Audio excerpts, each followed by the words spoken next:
de choses. Nos chroniqueurs se déboutonnent sur le vif. On s'intéresse cette fois aux examens nationaux qui se poursuivent donc. Des cas de fraude déjà décelés, il faut le dire, et sanctionnés, notamment pour ce qui est du BEPC. On en parle avec vous, Emmanuel Milmono. Oui, hier au lancement, il y a eu un certain nombre de manquements qui ont été remontés par le ministère de l'enseignement préuniversitaire. De manière ramassée rapidement, il y a eu par exemple à Massanta un candidat qui a été surpris avec un téléphone après le lancement de l'épreuve. Et selon le ministère, il a été éliminé, ainsi que les surveillants ont aussi été renvoyés. Mais l'élève en question, semble-t-il, ne pourra même pas faire l'examen l'année prochaine également. Donc, c'est ce qui a été dit ici, la semaine prochaine par Mamadi. Il est éliminé cette année et l'année prochaine également, il ne pourra pas faire le BEPC. Deuxième élément, c'est à Kindia où 2 surveillants ont été aussi remplacés pour avoir recopié le sujet de rédaction avec des fautes. C'est quand même écœurant, à la limite ahurissant. Que vous recopiez un sujet qui est écrit sur une feuille, vous n'avez qu'à le reproduire au tableau. Et quand vous reproduisez justement un sujet avec des erreurs, vous provoquez quand même des erreurs d'interprétation chez les candidats. Ça peut être préjudiciable finalement à leur évaluation. Donc 2 surveillants de ce côté ont également été remplacés. Et à Matam aussi, on nous dit qu'il y a un candidat qui a été surpris avec un téléphone en classe. Lui aussi a été éliminé pour cette session, mais aussi éliminé pour la session prochaine. Donc on est en train quand même d'observer un peu partout, comme ça a été un peu le CE qui a été plus ou moins tranquille.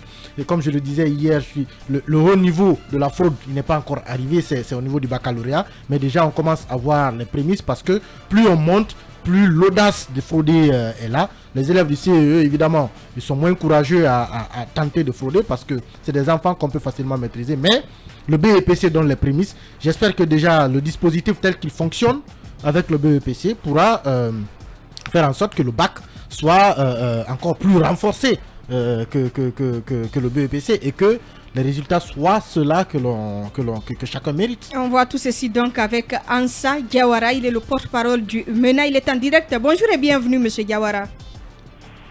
Oui, bonjour Mirador. Bienvenue, on commence avec vous, Lincoln. Alors, monsieur Diawara, les fraudeurs essaient de contourner tous les moyens mis en place. Et dites-nous aujourd'hui, quand même, qu'est-ce qui se passe sur le terrain par rapport à ces différents cas et les sanctions qui ont suivi?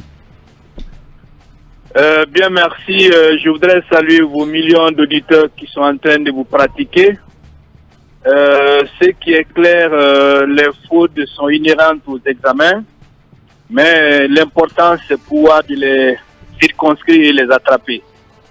Et le BEPC a démarré hier sur toute l'étendue du territoire national, mais comme vous le savez, avec les dispositifs que nous avions mis en place partout, ces dispositifs-là marchent à merveille.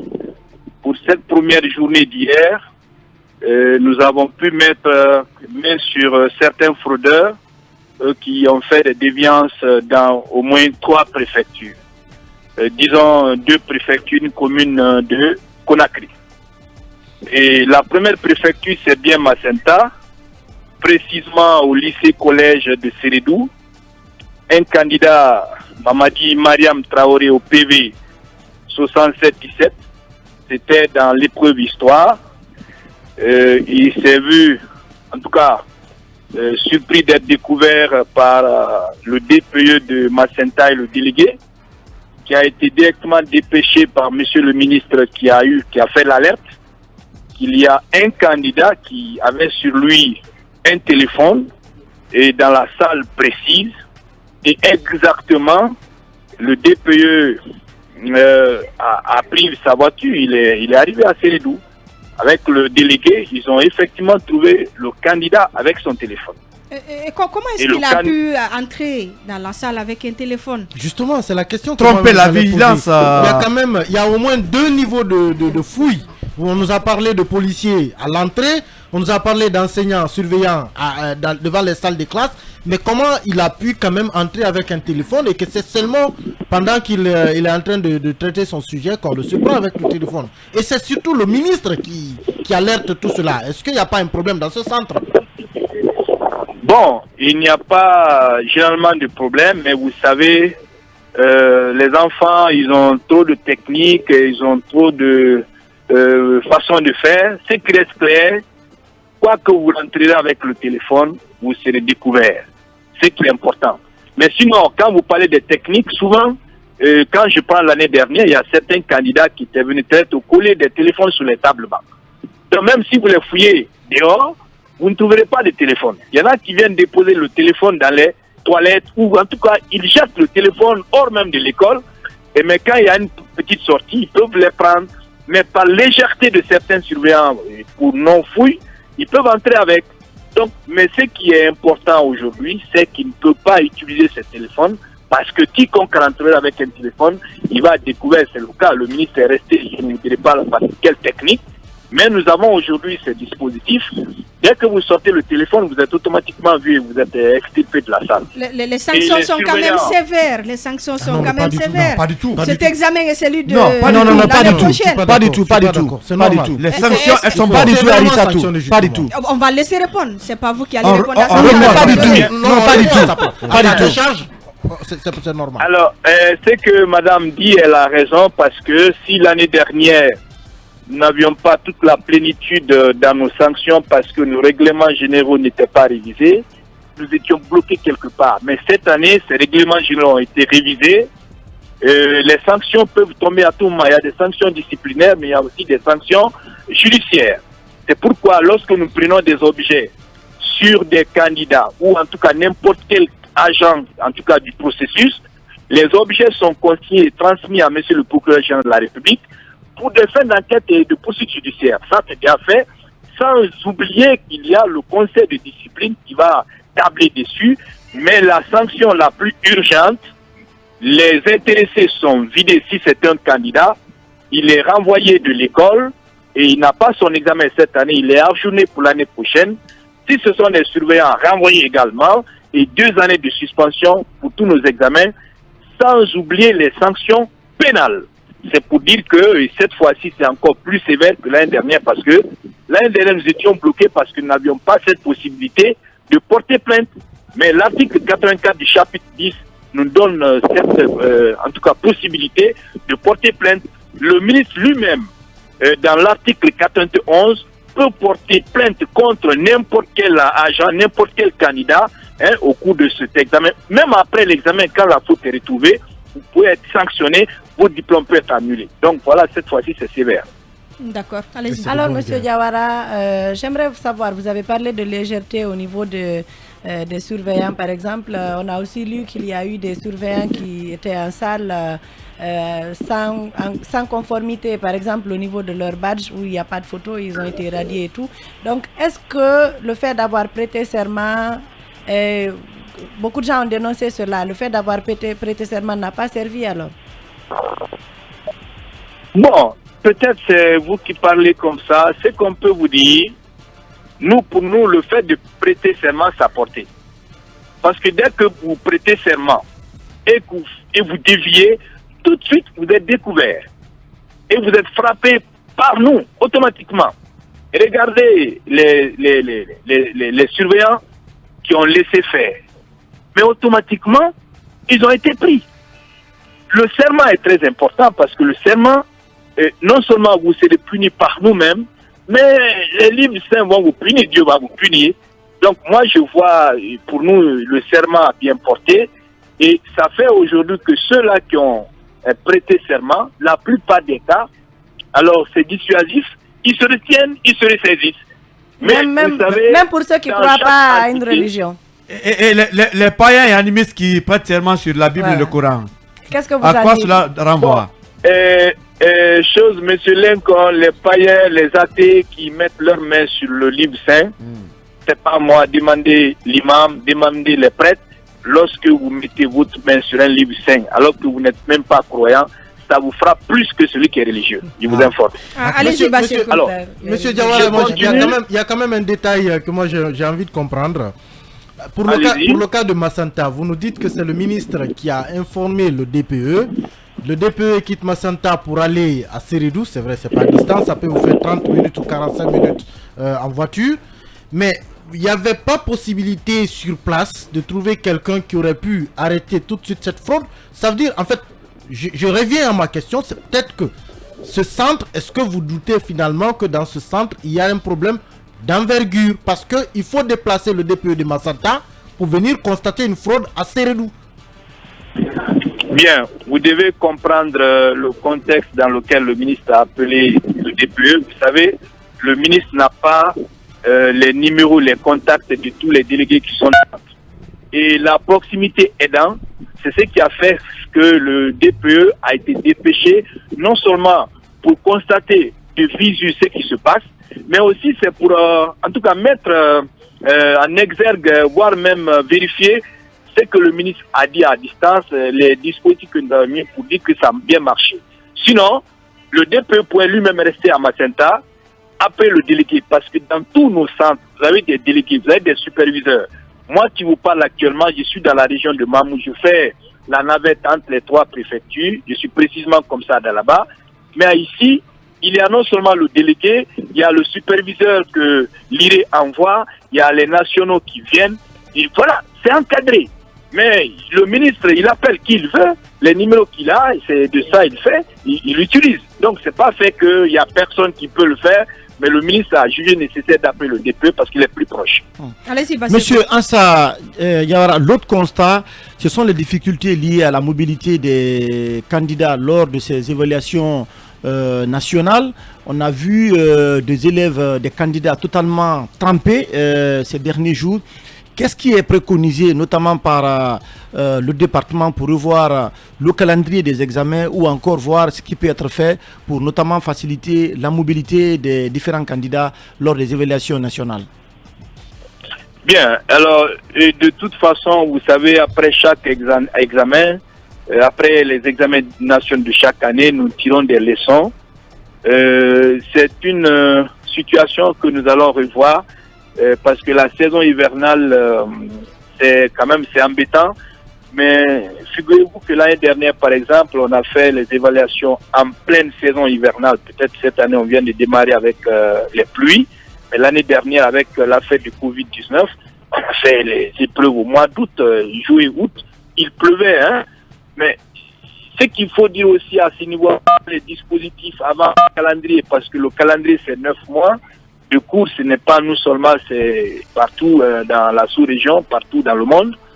Et nous verrons. Mais en attendant ça, les parents, chaque candidat est issu d'une famille. Nous avons dit que chaque parent devait vraiment prendre toutes les dispositions possibles pour que l'enfant soit dans la centre et dans les salles. Oui, mais pour les tout petits, par exemple, c'est compliqué. Vous voyez des parents qui prennent assez de risques en mettant 3-4 enfants sur les motos. Est-ce qu'il n'y a pas possibilité, par exemple, le département de réquisitionner des bus de certains départements ministériels pour voir ce qui peut être fait pour les 3 jours d'évaluation pour pouvoir assurer la mobilité des enfants? Vous nous faites des propositions comme ça, certainement on verra, mais ce que je peux vous dire, il faut dire à ces parents qui mettent les enfants sur les motos d'arrêter. On peut prendre un taxi à 25 000, 30 000, 3 jours pour un examen, et on passe toute une année, l'enfant quitte la maison pour l'école, et puis à des distances vraiment incalculables. Il y a des gens qui habitent à Lansana pour votre information, mais qui viennent suivre des cours à Kaloum. 9 mois, on ne parle pas, pour 3 jours, on ne doit pas en parler. Il faut que les parents, eux aussi, puissent jouer leur partition en accompagnant les enfants sereinement dans un taxi sécurisé. De la maison à l'école, c'est pas difficile ça, mon frère.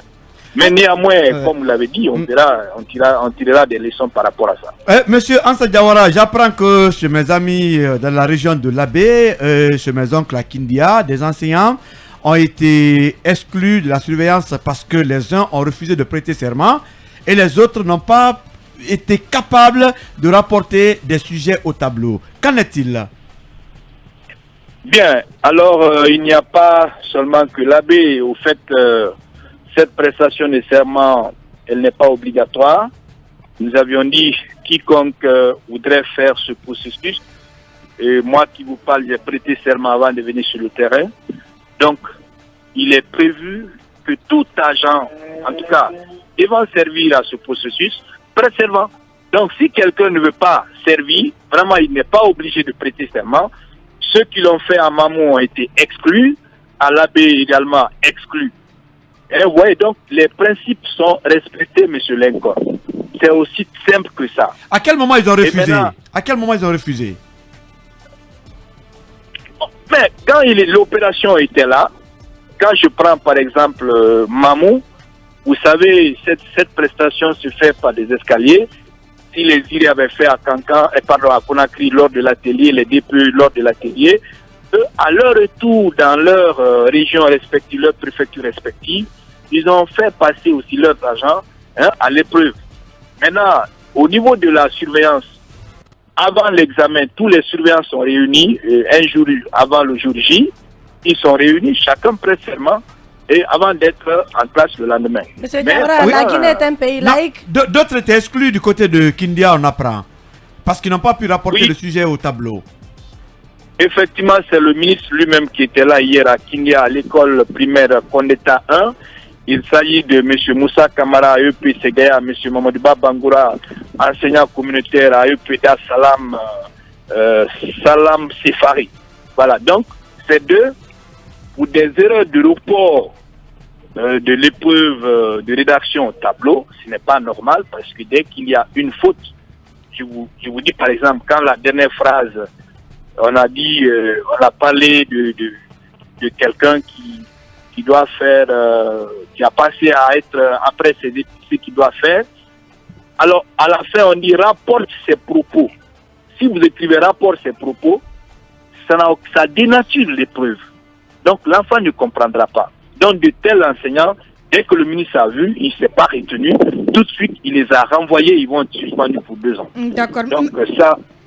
Oui. Monsieur Diawara, est-ce qu'on a des remontées d'informations concernant la mesure relative au respect du port du voile? Est-ce que l'information est suffisamment passée auprès des délégués pour laisser les candidates avoir accès librement aux salles? Les candidates voilées? Non, madame. On a dit que le voile intégral est... Je ne parle pas du voile intégral, monsieur Diawara. Le ministre a pris une mesure pour autoriser le voile. Oui, le port du voile... C'est vrai, mais elles sont fouillées, elles sont toutes fouillées. Il y a 3 mêmes types de fouilles. À la rentrée du centre même, elles vont enlever, on les fouille correctement. Devant les salles de classe, on les fouille.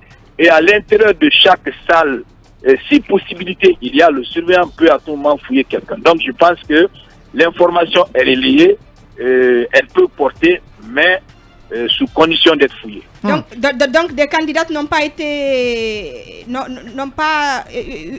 des délégués n'ont pas refusé l'accès à des candidates? Non, à ce que je sache, pour le moment, je n'ai pas cette information qu'un délégué aurait refusé qu'une candidate ait accès à une salle ou bien à un centre. Je n'ai pas l'information. Si vous en avez, remontez-les nous, comme ça nous allons en tout cas continuer. On nous parle de Koumandian Keita, KK4, oui. Siège quartier Sangoya, où des cas comme ça ont été relevés. Les candidats n'ont pas été reçus au centre là-bas? Oui, on dit des filles issues des écoles franco-arabes ont été obligées d'ôter les voiles pour accéder aux salles d'examen. Et vous savez, c'est à cause de ça que des citoyens avaient revendiqué, avaient attiré l'attention du ministre et la décision avait été prise de leur permettre d'accéder aux salles. D'accord, c'est bien noté. Je vais mettre au courant si le DC même de Matam est à l'écoute. L'information est donnée, je vous donne la source. L'information est donnée par M. Ibrahima Mansaré. Il est le porte-parole de l'Union des écoles franco-arabes de Guinée. M. Ibrahima Mansaré. C'est bien noté. D'accord. On ne doit pas les faire voter totalement, mais on peut les fouiller quand même. J'avais une question. Monsieur Anse Diawara, je voudrais savoir, est-ce que les mesures qu'on a appliquées depuis hier, là, est-ce que tout avait été prévu et est-ce qu'il y avait eu une publication? Est-ce que à la fois les candidats et les surveillants savaient à quoi ils s'attendaient au cas où ils feraient ce qu'ils ont fait?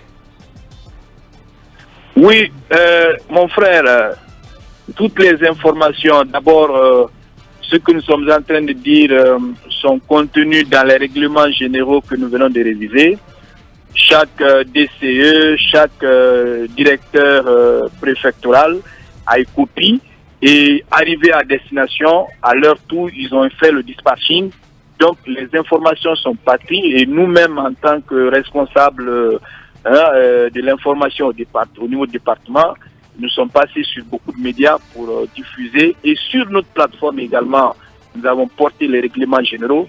Les gens autour du MA, ce matin même j'étais là, je suis à Dalaba, j'ai en tout cas transmis les mêmes messages, j'ai édité.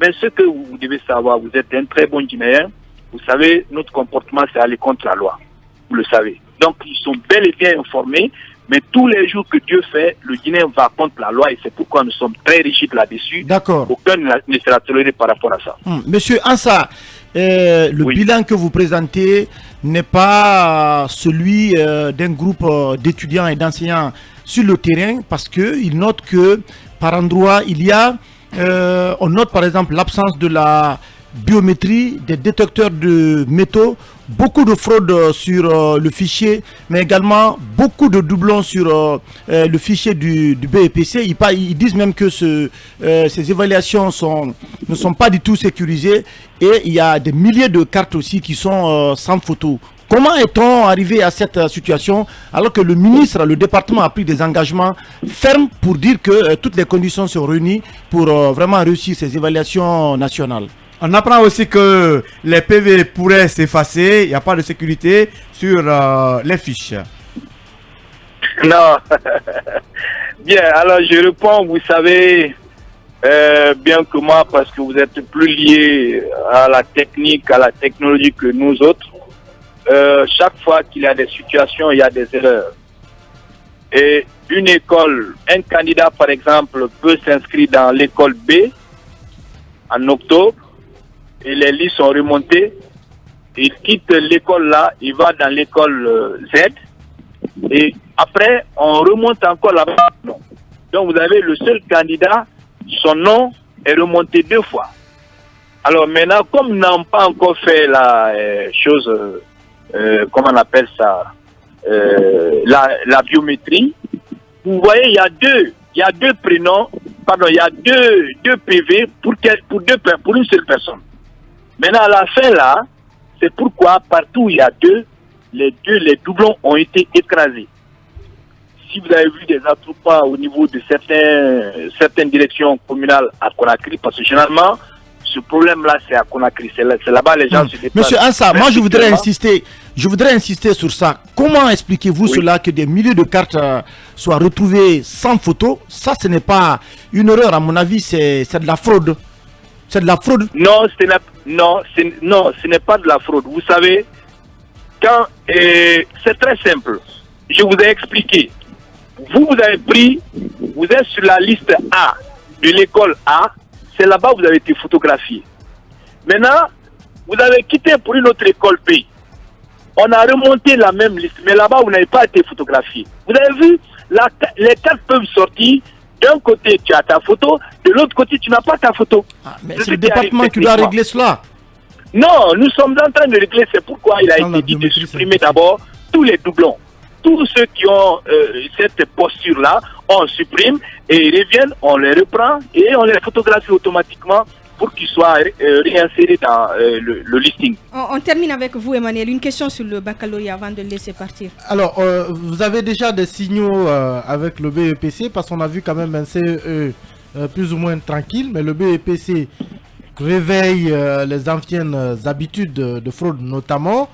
Est-ce que vous allez capitaliser justement sur ce BEPC pour pouvoir garantir un baccalauréat plus transparent? Et surtout, là-dessus justement, est-ce que là-bas aussi on peut dire que tout est prêt? Il y a un parent d'élève aussi qui insiste, il dit que le sujet d'histoire n'était pas à la portée des élèves, le sujet d'hier. Ça c'est autre chose. Il y a une question de choix de sujet. Oui, alors c'est le parent qui dit ça, c'est qu'il faut dire nous, nos sujets, en tout cas, sont conformes au programme d'enseignement en vigueur.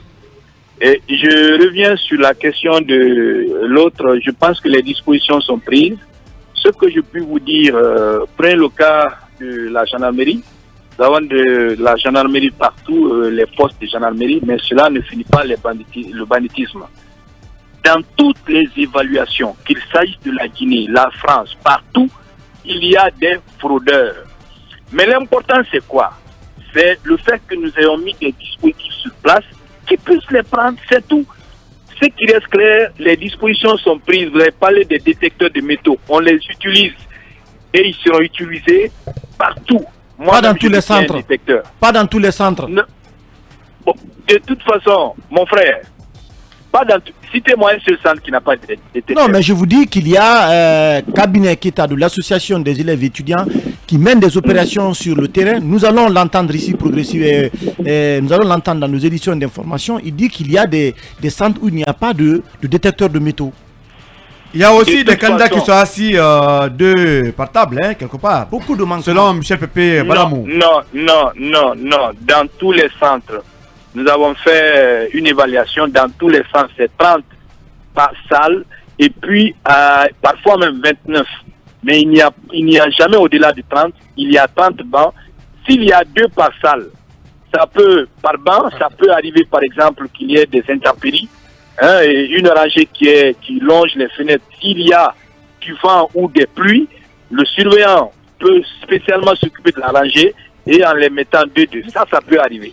Monsieur Mais dire que les gens sont 2 par salle, c'est pas vrai. Monsieur Diawara, dans d'autres pays, on voit, par exemple, chez les plus grands, souvent ils coupent l'Internet. Est-ce qu'on peut s'attendre à une coupure d'Internet pour les bacheliers à cause de... Bien. Faut pas le souhaiter. Ce que je vais vous dire, nous ne vous dirons pas pays, tous les dispositifs. La Guinée avait essayé de le faire l'année dernière, ça a suscité assez de réactions. Bon, on vous écoute, monsieur Diawara.